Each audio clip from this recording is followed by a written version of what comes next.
제가 먼저 읽을게요. 이 세대를 무엇으로 비유할까?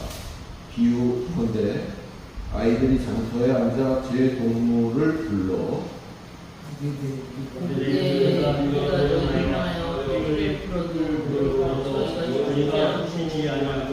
우리가 슬피 울어도 너희가 소리를 치지 아니하였다. 한가하였다.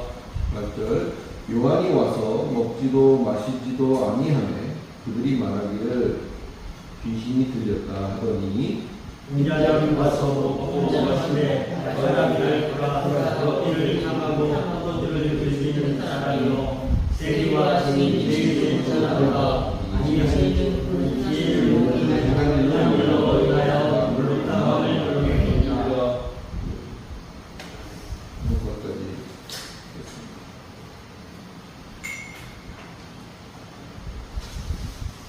예로부터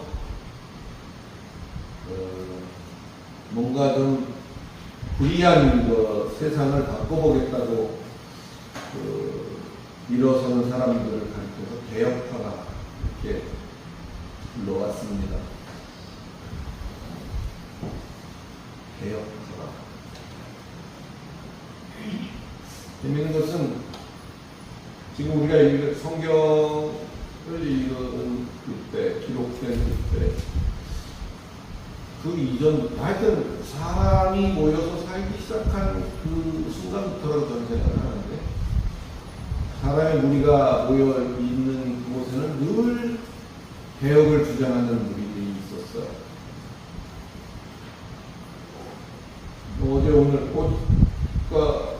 어제 오늘 일이 아니에요. 어느 시대건 간에 개혁의 무리는 존재해왔다. 사실은 우리가 생각해 볼 수 있습니다. 예수 시대에도 그랬고, 그 이전에도 그랬을 것이고, 그 이후로부터 지금까지도 개혁을 주장하는 사람들은 존재를 합니다. 근데 어때요? 개혁을 주장하는 사람들이 없었던 때가 없는 것 같은데, 바뀌는 것 같지만 바뀌지 않는 것들, 그런 것 중에 하나가 소위 우리가 세상이라고 부르는 바로 그것이 아닌가 생각을 해봅니다.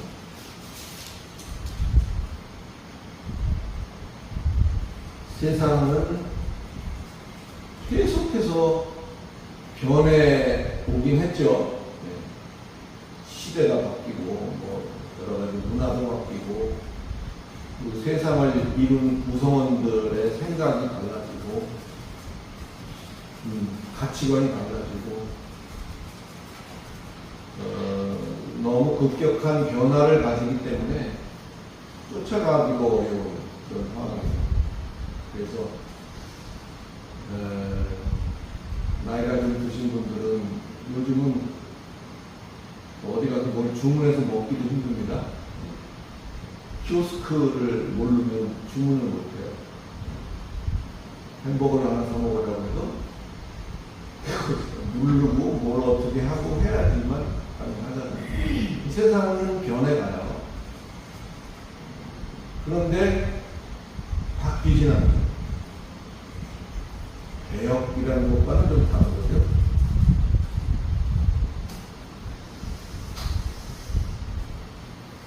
사랑하는 성도 여러분, 세상을 바꾸겠다는 생각은 그것이기 바랍니다. 세상은 안 바뀌어요. 바꿔보겠다고 나서는 사람들은 많았지만 결론은 여러분이 보시다시피 아닌가요? 세상이 지금 같은 이유는 세상을 마음에 들어하는 사람보다는 세상에 불만이 있는 사람들이 더 많은 것 같아요. 세상이 어쨌든 지금 같은 이유는 신앙인이 제 역할을 다 하지 못해서 아닌가? 그런 이야기들도 나오죠. 신앙인이 제 역할은 뭐죠? 빛과 소금의 역할을 똑바로 했으면 세상이 이 지경이 됐겠느냐? 정신 차립시다. 이런 은혜가 되는 말씀도 있긴 있어요. 그러나 세상이라는 것이 신앙인이 제 역할을 못했기 때문에 지금 이 모양이다 라고 생각하는 것은 제가 보기에는 좀 뭐랄까 좀 오만한 생각이 아닌가 그런 생각을 봅니다. 우리 여러분 가운데 혹시 우리가 좀 더 각성해서 우리 믿는 사람들이 뭔가 각성해서 좀 해야 되지 않겠는가 이런 생각이 있다면 그런 생각 버리시길 바랍니다.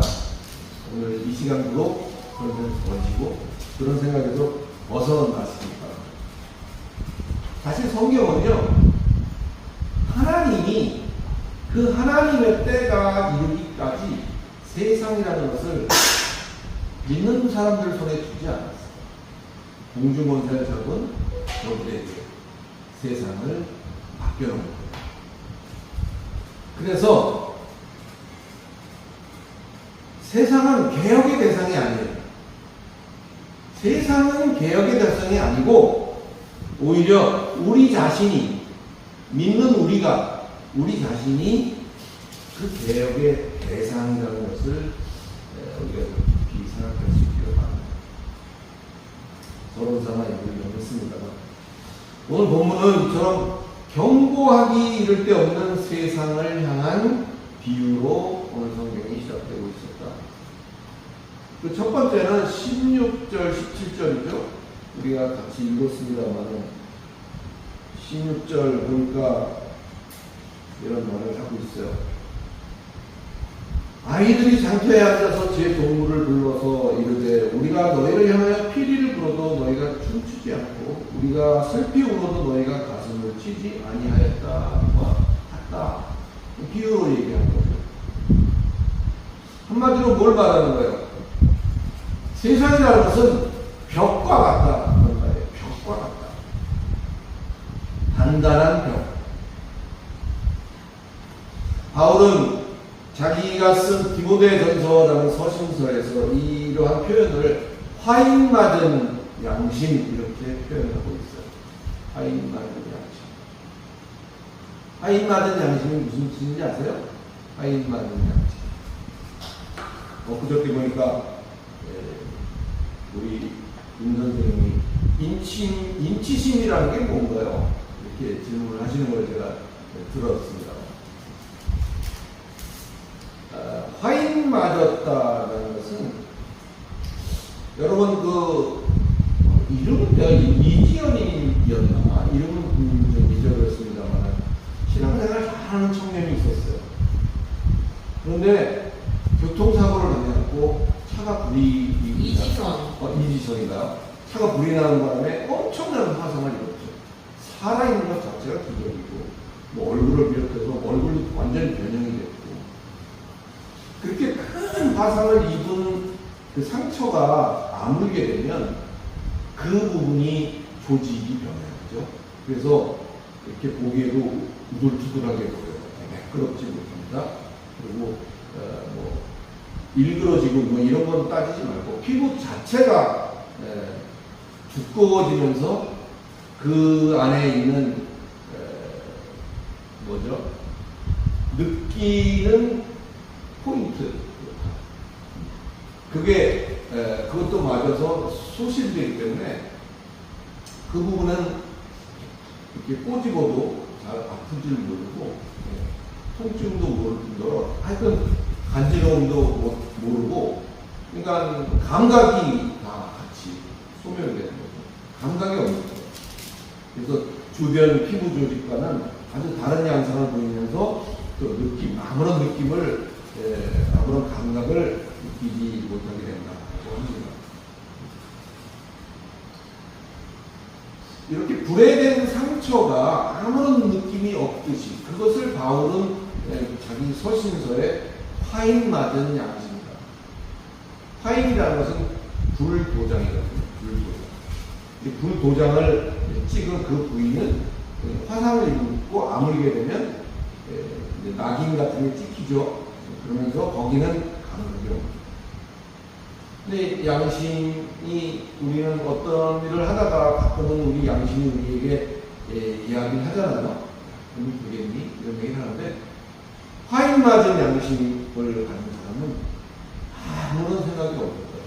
이게 잘한 건지 잘못한 건지, 뭐 그런, 옆에서 누가 얘기를 하더라도 알 수가 없는 거예요. 오늘날 우리가 살고 있는 이 시대에 가장 큰 문제, 뭐 여러 가지가 있겠습니다만, 그 중에서도 큰 문제로 대두되는 것이 이런 무감각에 대한 것이라고 할 수 있을 것입니다. 어떤 이는 이것을 뭐 소통의 부재다라고 뭐 표현도 하겠지만, 일단 감각이 없는 거예요. 오늘 본문은 말하기를 피리를 불어도 애곡을 해도 아무 느낌이 없다는 거예요. 세상이 그렇다는 거예요. 뭔가 그런 걸 들으면 흥겨워야 돼요. 지금 이 얘기는 예수께서 하시는 말씀이에요. 그죠?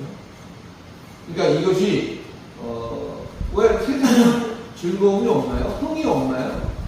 피리를 불고 즐거워하잖아요. 근데 여기서 말하는 것은, 예수께서 말하는 것은 어떤 그런 부분에 이것이 특화되어 있는 말씀인 거예요. 목사님, 요새 뭐 얼마나 아모르 파티 같은 거 이런 거 노래 들으면 어깨가 푸석푸석거리기도 하고, 그런데 무슨 말씀이세요? 세상이라는 것이 무감각하다는 게 어떤, 그러니까 지금 제가 쭉 설명을 드린 것이 그런 의미가 있는 거죠. 그러거나 말거나 그게 뭐 어쨌다는 거냐. 그러니까 그런 식의 어떤 뭔가 가로막혀 있는 것 같은 기본적인 생각의 소통이 이루어지지 않는 그런 것이 신앙과 세상과의 관계의 특성이다. 보시면 두 번째로 얘기하고 있는 것은 18절로 19절인데 같이 한번 읽어볼까요? 18절, 19절 연달아서 읽습니다. 시작. 요한이 와서 먹지도 않고 마시지도 아니하며 그들이 말하기를 귀신 들렸다 하니 인자는 와서 먹고 마시되 말하기를 보라 먹기를 ham하고 포도주를 즐기는 사람이요 세리와 죄의 친구가 하니 죄는 그 행한 일로 인하여 벌감을 얻는다. 두 번째 비유를 말하는 것은 뭘까요? 일관성 없음을 말합니다. 일관성 없음. 요한이라는 사람이 세례 요한이라고 특별히 부르는, 성경에는 요한이라는 이름이 많습니다. 우리나라 사람들 철수라는 이름이 한 사람이 아니잖아요. 그렇듯이 요한님도 한 사람이 아니라 여러 명의 요한이 있습니다. 그 중에서 우리가 지금 말하는 이 사람은 세례 요한을 말하는 거죠. 세례 요한은 여러분 아시다시피 예수보다 6개월 먼저 태어나면서 그 예수의 오실 길을 예비하는 역할을 맡았어요. 그래서 예수보다 6개월 먼저 태어났고 그 이후에 이제 예수가 탄생을 합니다.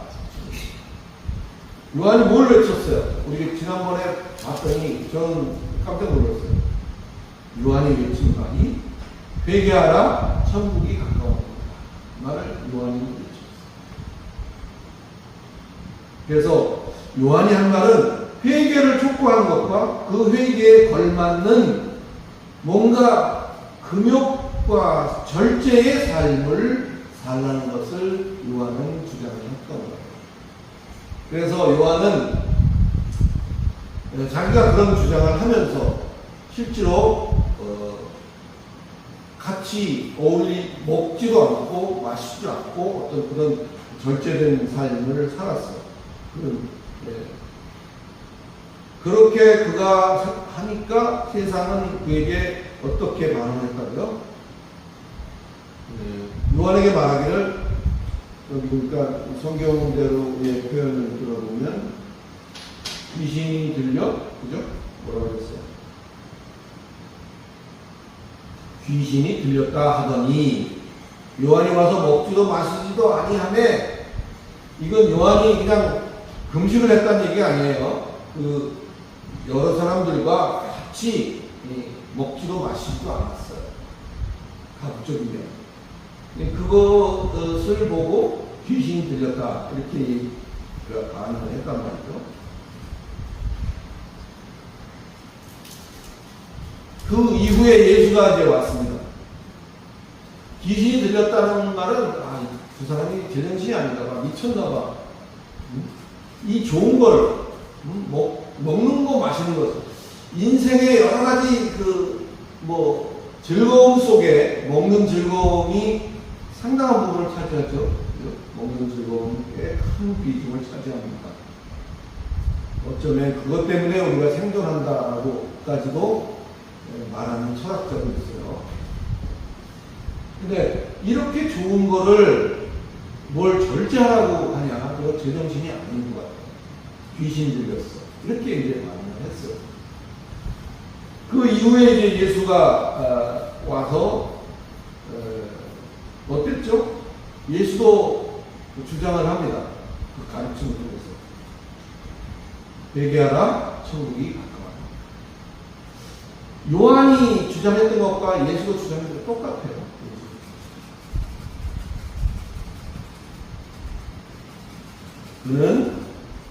예수는 메시아로서 또 구원의 주체로서 자유로이 저들에게 나갑니다. 그래서 그 당시에 사람들이 꺼려하던 부류들이 몇몇 있었어요. 그 중에서 특별히 세리, 세금을 걷는 그 세리, 그런 사람들이 되게 꺼려했어요. 왜냐하면 여러 가지 비리도 마치 거기에 존재를 했었고, 나라를 대신해서 돈 걷는 역할을 하면서 예를 들면 10개를 가져갖고 한 3개 정도만 올리고 나머지를 자기가 찾고 간다든지 그런 비리도 많이 있었습니다. 여하튼 세리 그러면 인식 속에서 우리가 생각하는 요즘은 그런 생각을 하는지 모르지만 백정 이런 느낌으로 아주 천시하던 그런 중에 하나가 세리예요.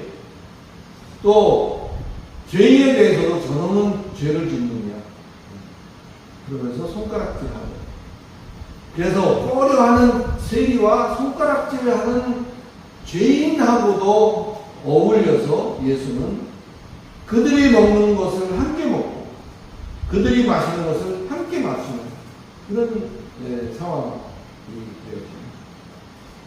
오히려 그들이 먹는 것을 함께 먹고 그들이 마시는 것을 함께 마셨다는 것은 아예 그들 속으로 들어갔다 이렇게 되는 거죠. 여러분, 상대방의 마음을 여는 가장 효과적인 방법이 뭔지 아세요? 공감이죠. 같은 처지에 나도 너하고 다르지 않아. 너 충분히 이해해. 어떤 동질의식을 가질 때 상대방은 편안해지고 그 사람도 나하고 다를 바 없고 내가 겪은 괴로움과 고통 이런 거 저 사람도 알아주네. 그런 면에서 이제 마음을 굳이 거기에 대한 구체적인 예를 더 들 필요가 없을 것 같아요. 이 상담사의 교육을 제가 했던 적이 있어요. 고객 만족 교육 자격증이 있습니다. 그래서 그 상담사들 교육하는 데에서는 이 부분이 반드시 나와요. 고객이 불만 전화를 했을 때 또는 불만을 토로했을 때 그게 아니고요. 우리 제품은 철저하게 품질 관리를 하는 거예요. 그럴 일이 없습니다. 이렇게 돼가지고는 상대방의 오히려 불을 부채질하는 꼴이 되죠. 그러세요. 우리 관리하라고 하는데 그런 일이 생겨서 안타깝습니다. 죄송합니다. 이렇게 서로 공감을 할 때 이런 교육을 하는 적이 있어요. 여러분이 복음을 누구에게 전달하고 싶다면 내 것만을 말해서는 안 돼요. 그죠? 그 사람의 이야기를 들어주고 그 사람의 하는 어려움도 나눠서 실제로 어떤 분은 팔을 걷어붙이고 같이 그 일을 거들어주면서 한편으로 복음을 증거하기도 하고 복음을 증거하는 어떤 교육적인 측면에서 할 때는 그런 것도 상당히 필요하다 생각을 합니다. 어찌됐든 상대방의 공감을 얻는 것, 상대방과 동질의식을 갖는 것, 합동으로 만드는 것, 굉장히 우리 기독교인들이 가져야 될 덕목 중에 하나입니다. 그러면 안 돼. 그 진흙탕 속에 들어있는 사람을 나는 깨끗한 옷을 입고 거기 서서 봐봐. 이렇게만 해가지고는 내 얘기를 그 사람이 들어주지 않아. 너나 잘해. 이러겠죠.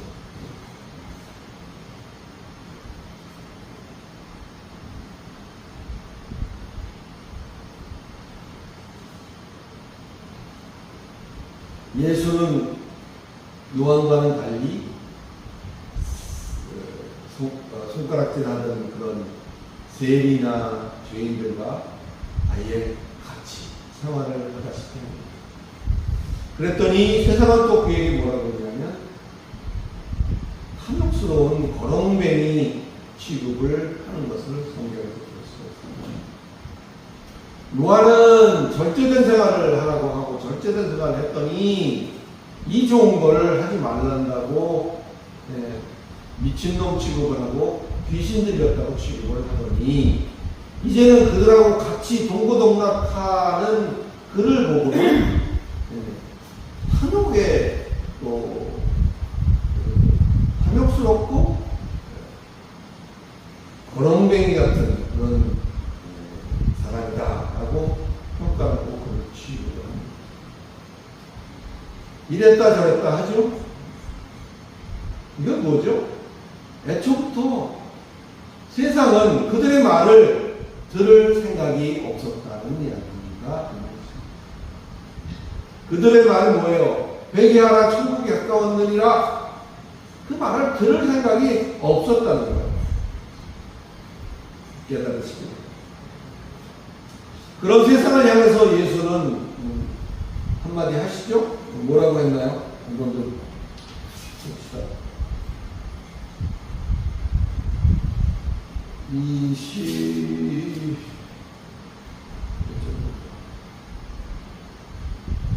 19절 볼까요? 인자는 와서 먹고 마시며 말하기를 보라 먹기를 더하고 포도주를 즐기는 사람이요 세리가 지금 친구로다 하니 예수께서 얘기합니다.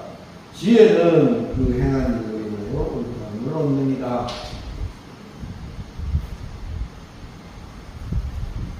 내버려둬.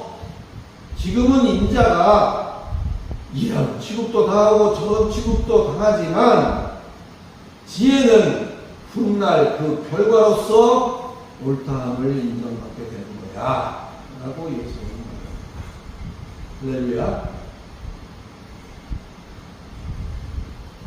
지혜라는 거 모르는 사람이 없겠죠? 지혜가 뭔지 여러분 모르시는 분 이 자리에 아무도 안 계십니다. 근데 지혜라는 말, 여기 번역을 지혜라고 했는데 역시 헬라어는 소피아라는 말이 지혜입니다. 소피아 많이 들어보셨죠? 소피아가 지혜라는 말입니다. 물론 그 이름이 그게 이제 이름으로 쓰이기도 하죠. 소피아라는 헬라어의 말은 영어로는 wisdom입니다. wisdom. 지혜, 말 그대로 지혜죠. 우리가 지혜는 이미 머릿속에서 wisdom 이렇게 딱 바로 연결이 됩니다. 이 소피아는 사페스라는 말에서부터 유래됐어요. 소피아라는 말이 나온 이것은 사페스에서 나왔어요. 사페스라는 말은 영어 따지는 말을 할게요. 클리어. 우리 잘 아시죠? 클리어. 뭡니까? 클리어. 깨끗하게 하다. 뭐 이런 동사이기도 하고요. 클리어 그러면 맑다, 맑음, 뭐 투명한, 깨끗한, 순수한 이런 게 클리어입니다. 아, 오늘은 하늘이 클리어하고만 이렇게 말했습니다. 이사페스는 클리어 또는 그것의 명사형인 클래러티. 클리어의 명사형은 클래러티입니다. 클래러티. 모르셔도 됩니다. 이 클래러티는 투명성, 분명성, 명확성 이렇게 말할 수 있는 거예요. 그럼 지혜가 훗날 그 결과로 옳다함을 받는다라는 말의 뜻은 지금은 저들이 모르니까 거짓 취급도 하고 탐욕스러운 사람 취급도 하지만 나의 예수가 지금 하는 말이에요. 나의 그 분명성과 나의 마음의 진실성과 순수성은 훗날 어떻게 평가받는다? 옳다함을 인정받게 된다. 이해가 좀 되시죠? 지혜라는 말을 그래서 풀어드렸습니다. 사랑하는 여러분, 세상은 원래 생겨먹기를 그렇게 생겨먹는 거예요. 세상이 불의하다고요? 당연합니다. 세상이 공평하지 못하다고요? 당연합니다. 의뢰 그려려니 하고 낙심하지 마시기 바랍니다. 낙심할 것도 없고 상처받을 것도 없어요. 우리가 세상에 대해서 뭔가 어떤 그런 생각에서부터 노임을 받을 때, 거기서부터 우리가 해방이 될 때 우리의 생각은 훨씬 더 자유로울 수 있습니다. 세상에 대해서 우리가 가지고 있는 생각, 내가 이렇게 최선을 다하고 내가 뭐 이렇게 노력을 하고 내가 뭐 이럴 때 어쩌다 세상도 한 번쯤은 알아주겠지, 이런 생각을 아예 버리시다.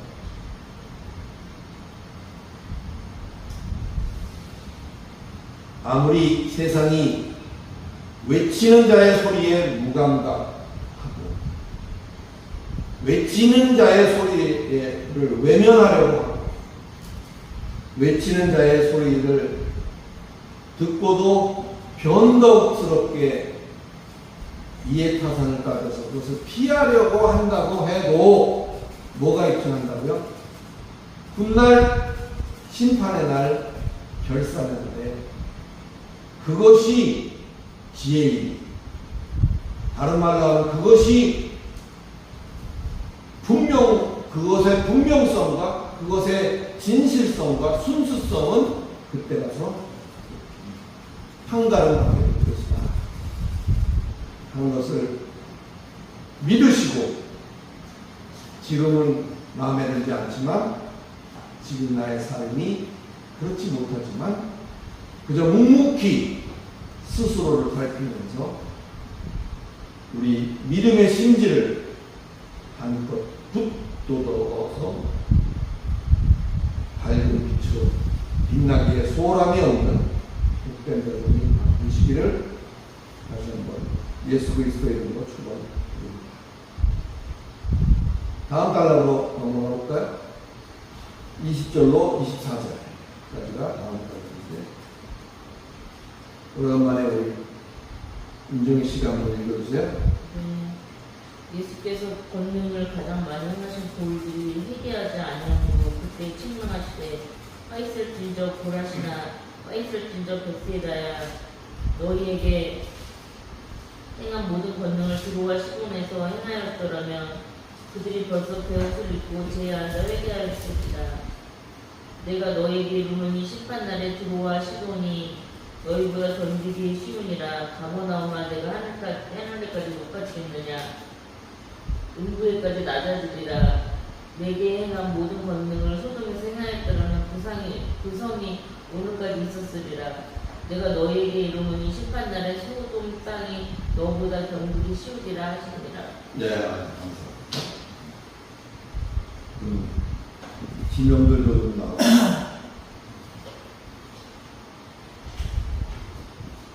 화인 맞은 것 같은 무감각과 이랬다 저랬다 이해타산적인 변덕이 이 시대의 특징적인 모습이다, 이렇게 우리가 말을 했습니다.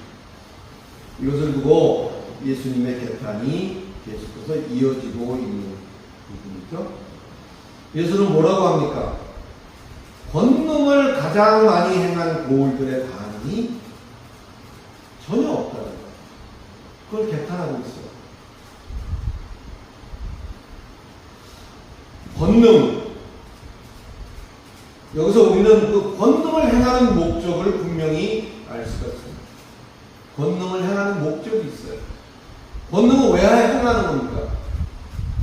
권능에는 뭐가 포함되죠? 뭐 기적도 포함되고 뭐 이사, 기적과 이사, 뭐 여러 가지 것들이 다 권능에 포함이 되는 것들이에요. 왜 그걸 하는 거죠? 또 무엇 때문에 그것이 기적이 일어나게 되는 거고, 무엇 때문에 신기한 일이 벌어지는 거죠? 신기한 일이 왜 벌어지는 거죠? 그 목적을 분명히 우리가 알아야 돼요. 모든 권능 행함은 그 목적이 회개를 위한 것이다. 할렐루야. 결론은 먼저 얘기했어요.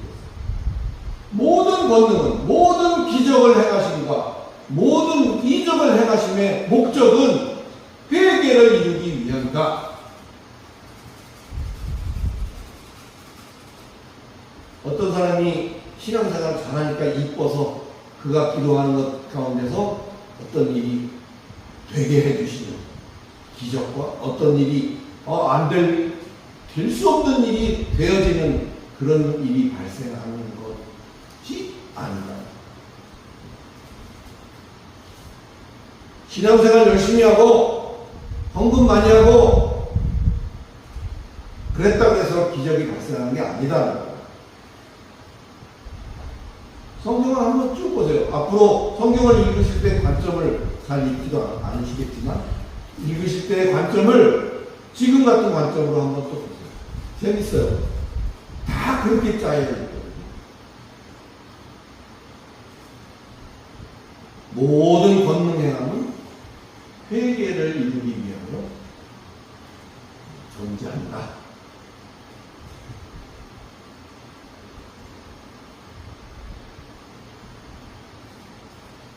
헛된 것을 추구하는 것에서 돌이켜서 참된 것을 지향하여 나아가는 변화, 이것이 회개입니다.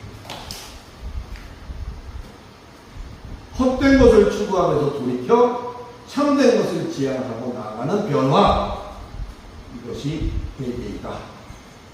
정리하시기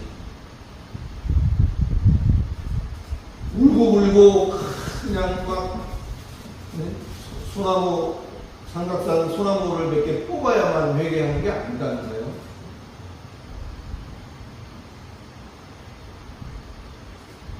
예수께서 모든 권능을 행한 목적이 회개를 위한 것이고, 그것을 통해서 그들이 헛된 것에서 벗어나서 참된 것을 바라보고 나아가기를 바라는 그런 의중은 모른 채 현상적인 기적과 이사에만 환호하고 몰두하는 세상을 개탄하시고 계시다는 것이 오늘의 본문 두반자의 내용. 거기에 연료된 지명들, 좀 읽기도 어려운, 입에 딱딱 붙지 않는 그런 지명들이 나오죠. 읽느라고 고생하셨습니다만은, 열거된 지명들을 우리가 잘 살펴보면 몇 가지 특징을 발견할 수 있어요. 고라신, 벳세다, 이 고을들은 유대 고을입니다. 두로, 시돈, 이런 지명들은 이방 고을이라는 사실을 우리가 볼 수가 있습니다. 유대 고을하고 이방 고을, 이렇게 볼 수가 있는 거예요. 자, 상식적으로 보면 어디가 더 잘 받아들여야 되는 거예요. 유대 고국이죠, 그죠? 마땅히 그동안에 받아온 어떤 교육도 그렇겠고, 뭐, 어찌됐든 목의 혈통을 통해서 전해 내려왔던 뭐 이런 것들도 있었고, 등등을 감안한다면 유대 고국이 훨씬 쉽게 돌아서야 하는데, 그렇지 못한 것에 문제의 심각성이 있다는 거죠. 결국은 뭘 좀 안다는 것이 아무것도 모르는 것만 못하다, 이렇게 말했습니다. 이 부분은요, 우리 신앙인들이 한번 생각해 봐야 할 화두 중에 하나예요. 전무당이 사람 잡는다, 이런 우리 속담도 있는 것 같아요. 갑자기 떠올랐는데, 어설픈 것은 아예 백지보다 못한 거예요. 건축을 하시는 분들이 그런 얘기를 하는 얘기 전에 들은 적이 있습니다. 어떤 집이 있는데 이것을 개축하는 게 쉽겠어요? 새로 짓는 게 쉽겠어요? 개축하는 게 쉬울 것 같아요. 개축하는 게 쉽다고요? 그냥 몰라요. 전문가들은 싹 허물고 새로 짓는 게 쉽다, 이렇게 말해요. 왜냐하면 개축을 하려면요, 손이 훨씬 많이 가는 거예요. 새로 짓는 것에 뭐 몇 배가 손이 들어간다고 해. 그래서 새로 짓는 새로 짓는 것이 고쳐지는 것보다 훨씬 수월하다, 그런 얘기를 합니다. 이 말을 하는 이유는 어설프게 진리를 알면 확실하게 알아야 되는데, 적당히 알게 되면요, 그거 새로 고쳐줘야죠. 고친 데서부터 다시 또 출발해야 되니까.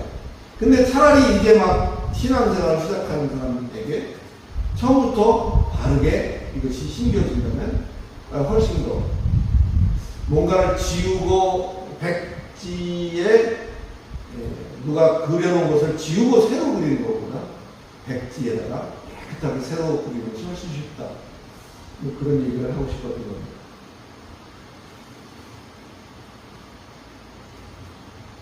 고라신과 벳세다는 유다 고국이라고 했지만, 이들은 오히려 이방 고을만 못했다는 거죠. 23절에 나오는 가버나움이라는 곳은 예수가 제2의 고향이라고 불릴 만큼 예수가 거기서 많은 활동을 했던 곳이에요. 가버나움. 그래도 많이 익숙하실 겁니다. 가버나움. 그렇기 때문에 예수가 거기서 활동을 집중적으로 하면서 여러 가지 그런 상황을 옆에서 봤을 거 아니에요, 그죠? 그러니까 많은 권능과 이적 행함을 그들도 경험을 했어요. 그런데 그들에게, 가버나움에게 예수께서 하신 말씀이 뭐예요?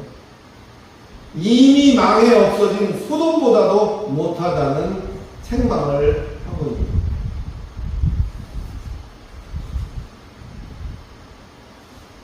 특별히 스스로 자기들은 주께 내가 주를 좀 알아. 예수 내가 알지. 그가 뭐 이렇고 저렇고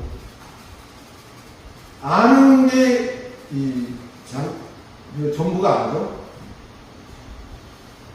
예수도 알고, 내가 또 예수가 뭐 할 때 내가 뭐 또 이런 거 좀 도와드리기도 했고, 뭐 그런 자랑이 결코 좋은 면으로 작용하면 좋은데 그렇지 못한 경우도 많이 있더라. 그런 것을 우리가 깨달아야 할 것입니다.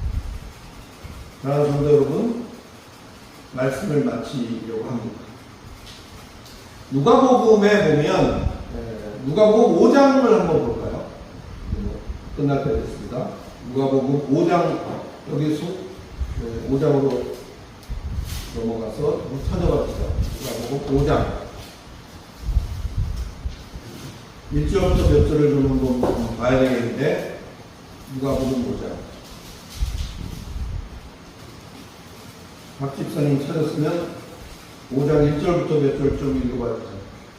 우리가 몰려와서 하나님의 말씀을 들으되 예수는 게네사렛 호숫가에서 서서 호숫가에 배두척이 있는 것을 보시니 어부들이 배에서 나와서 그물을 씻느니라.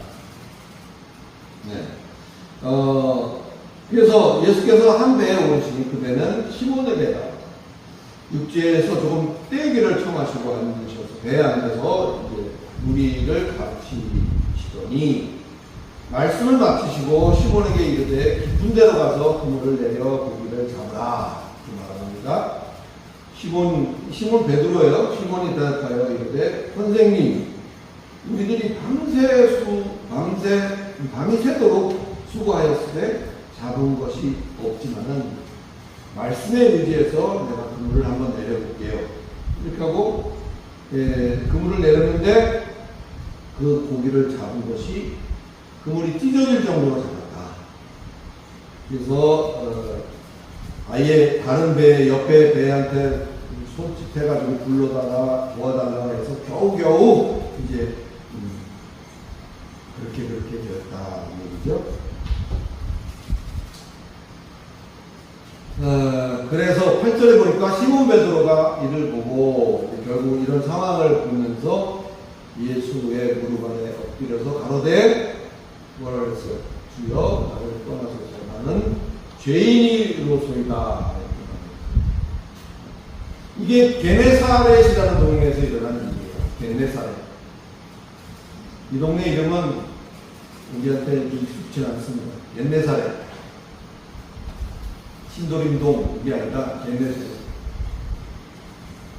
이 게네사렛이라는 곳은 위에서 우리가 김정희 씨가 읽었던 여러 그 고울들 중에서 좀 상대적으로 게네사렛이라는 것은 아까 우리 박 집사님이 읽을 때 떠듬떠듬 했듯이 익숙하지 않은 이름이에요. 게네사렛이라는 위에서 말했던 고울들과는 상대적으로 잘 알려지지 않은 그런 곳인데 유일하게 공간복음에서만 이것이 등장합니다. 공간복음은 뭐라 그랬죠? 마태, 마가, 누가복음을 공간복음이라고 한다.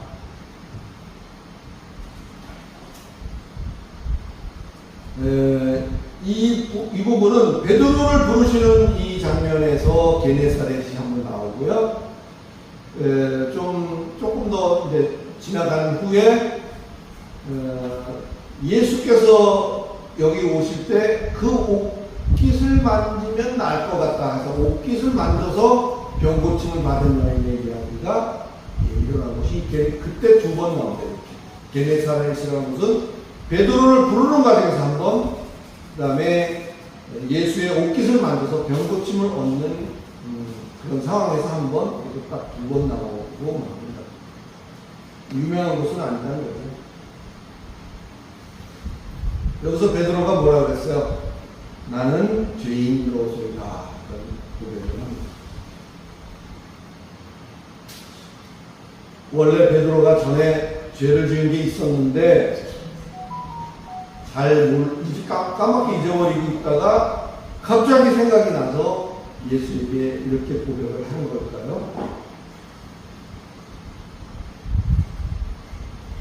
누가 봐도 그건 아닌 것 같죠. 스스로 나는 베테랑이다. 나는 이거 어부를 한두 해 한 게 아니야 내가. 스스로 베테랑 어부라고 자부심을 갖고 거기 그물을 던지라고 하니까 뭐라 그랬어요? 거기가 아닌 건 내가 아는데 던지라고 하시니까 이제 한번 말씀에 입각해서 한번 던져보겠습니다. 그리고 던진 거잖아요. 그물을. 스스로 베테랑 어부라고 나대던 자신이 얼마나 허탕을 쳤는데 밤새도록 베테랑들이 그물질을 했는데 허탕을 쳤는데 예수의 그 말을 듣고 했을 때 그물이 찢어질 정도가 되고 옆에서 도와주지 않으면 안 됐을 정도가 됐다는 상황을 보면서 그들은 뭘 깨달았을까요? 예수님 말씀이 진리구나. 네. 내가 안다고 나댔는데 그게 요 모양이었구나. 그것을 뒤늦게 발견하고 그것을 뭐라고 표현하는 거냐면 제가 죄인으로서이다 이렇게 고백을 했고, 그리고 어쨌죠? 배를 버려두고 예수를 따라. 이것이 진정한 회개. 세움을 포기하고 예수를 쫓아간 그게 회개가 아니고, 자신이 갖고 있는 최고라는, 또 자신의 경험이 최고라는 어떤 그런 가치관이 바뀌는, 그것이 참된 회개고 그것이 참된 돌이킴이라는 것을 잘 깨달으시기를 예수 그리스도의 이름으로 축원합니다. 권능을 경험하고 은혜도 경험을 했으면서 아직도 거기에 머무르고 있다면 그 결과는 진정한 깨달음과 돌이킴이 아닌 것을 여러분 직시하시고, 이제는 돌이켜서 변화해서 바른 가치관을 갖추고 여러분에게 부여된 현재의 삶, 그 삶의 정황 속에서 날마다 한 걸음 한 걸음 더 장성한 자리로 정진해 나가시는 복된 저와 여러분이 되시기를 예수 그리스도의 이름으로 다시 한번 축원합니다. 기도하겠습니다. 제가 한 말씀 드리겠습니다. 저기 그 예수님께서는 물속에 들어있는 고기를 한쪽으로 보이게 만드는 능력을 가졌습니까? 그들이 모르는 것을 예수님은 알고 있는 그 까닭이 어디에 비밀이 있다고 생각하십니까? 그랬겠죠? 예를 들어서 뭐 물속에 있는 고기들을 다 불러서 그물 안에 들어가게 할 수 있는 능력이 있는, 다시 말하면 창조주요 또 그럴 만한 권세를 가진, 그것이 이제 구원의 주체로서의 예수다라가 이렇게 설명을 전반부에 했습니다만, 경험과 그것의 차이, 이것이 베드로를 무릎 꿇게 했고 베드로로 하여금 내가 죄인이다라고 고백했던, 내가 나대서 내가 내 지식만 믿고 나댔던 내가 너무나 무리할 것이 없었다라고 고백을 했던 결정적인 이유가 되지 않는가 그렇게 생각을 합니다. 구체적인 내용 궁금하시면 다시 한번 또 이제 예배 후에 예배를 나누고 기도하겠습니다. 거룩하신 하나님, 은혜를 감사합니다. 오늘 우리가 본문을 읽으면서 몇 가지를 생각했습니다. 특별히 가장 예수님의 책망을 받았던 것은 유대 고울이 이방 고울보다 못했다는 사실입니다. 그들이 예수를 경험했어도 더 했고 말씀을 알아도 더 알고 뭔가 이 안에서의 여러 가지 것들을 훨씬 더 많이 경험을 했지만 그들이 회개치 못하고 돌아서니 오히려 이방만 못했다는 사실을 오늘 우리가 봅니다. 그 당시에 그들만의 얘기가 아니라 오늘 이 자리에 앉아서 이 말씀을 들은 나도 여기에 해당이 될 수 있는 말씀을 우리가 다시 한번 깊이 생각할 수 있게 우리를 감동케 하시고, 이제부터 우리의 삶이 보다 더 온전한 또 장성한 자리로 나갈 수 있게 성령께서 우리를 도우시고 인도하시고 날마다 힘을 더하여 주시옵소서. 예수 그리스도 이름으로 간절히 기도드리옵나이다. 아멘.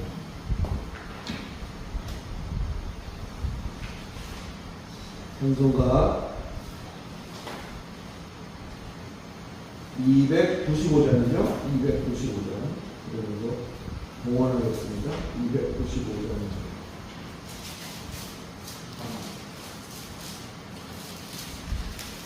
295장.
여러 가지 명목으로 공부했습니다. 기도하겠습니다. 거룩하신 하나님, 이 땅에 보내져서 세상이 못됐고 불의한 것은 아니지만 그 세상에 발을 내리고 그 세상을 딛고 우리가 살아갈 수 있도록 허락하셨고, 그곳에서 여러 가지 달란트를 통해서 물질을 획득하게 하셔서 그것을 가지고 우리의 목숨을 부지하게 하시고, 또 그것만이 아니라 그것으로 구별하여 하나님의 나라에 일조하고 나름대로 하늘의 열매를 맺도록 주께서 인도하시는 감사를 드립니다. 하나님, 아무것도 가진 것 없이 와서 우리가 갈 때 아무것도 가지고 갈 수 없음을 우리가 잘 인식하고, 그때그때 우리에게 주어지고 부여하신 그 일들을 그러한 재능으로 잘 감당해서 하나님 나라를 이루어가는 우리 모두가 되도록 하나님께서 각 사람의 마음을 위로하시고 용기를 주시고 그 손으로 행하는 모든 일들이 아름다운 하늘의 열매로 맺어질 수 있도록 도와주시고 인도하여 주시옵소서. 감사드리며